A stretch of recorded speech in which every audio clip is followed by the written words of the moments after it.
Hello everyone, welcome to a Java tutorial where I'm going to be talking about the break and continue statement. For this video, I'm going to be using IntelliJ IDE, but you can use whatever IDE you want.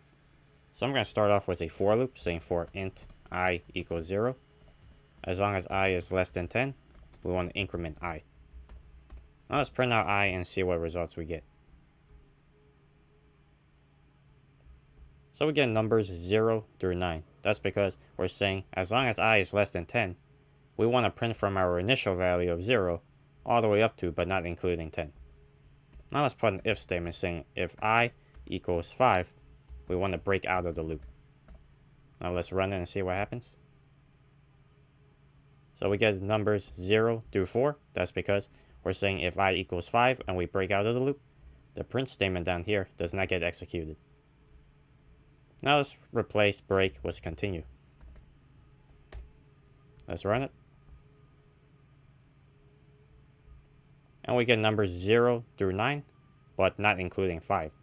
That's because we're saying if I equals 5 and we continue, it skips 5 and goes on to the next iteration, which is 6. So that was just a quick introduction to the break and continue statement. Thank you for watching.